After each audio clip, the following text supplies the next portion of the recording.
What did our CEO at Alcoa do as a leader? He's very passionate about talent, but there were a few things that he did in 2008 when he became CEO. And the first is he said, we have a problem.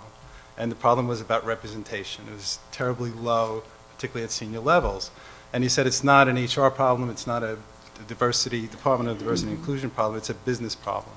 And what he set out to do was to get benchmarks, targets for the company and for each business unit to say these are the targets that we want to hit, and it was sequenced over in this case a 5-year period. But it wasn't just having a target, it was also then that 30 business leaders from around the world come together every quarter and they report on the progress that they're making around representation targets. But it's not just the increase or the trend in representation, it's also the kinds of things that they're doing to recruit, develop, retain, advance women, so there's a lot of dialogue about it. The second is that he tied it to incentive compensation.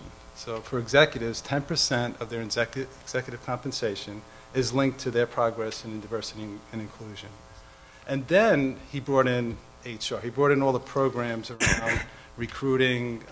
For us, a big challenge in manufacturing is helping women see advancement in operational career paths. Are you looking at gender pay equity as one of your criteria?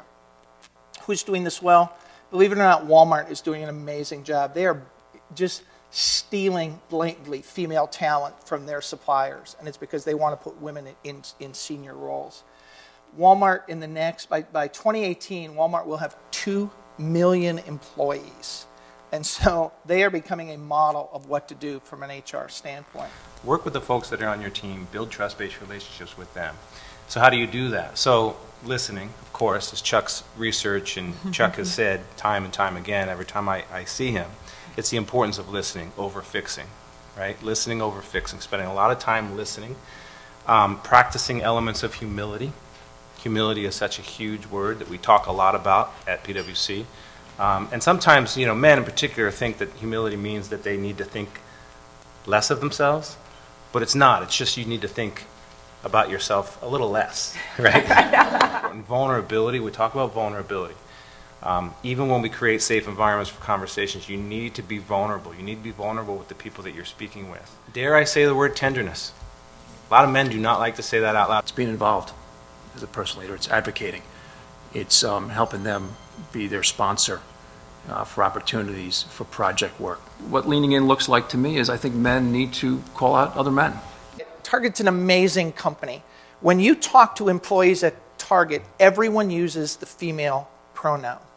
Their shopper is her and she, and what is she doing, and how is she buying, and how is she living.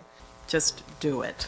And by that, I mean put it in action. I support the notion of being an active learner, and that also means being vulnerable and being open to know that you're going to make mistakes. Everyone does, but in order to get it right and to learn, I think that you've got to go through the process. And lastly, I think you got to have a sense of humor. We spend so many hours and so much time at work, and we develop very, very solid relationships, and you can get so serious about this. I mean, it's not to trivialize the issue, but to at least, manage relationships like you would, with your friends, and have a sense of humor about sort of the learning journey itself.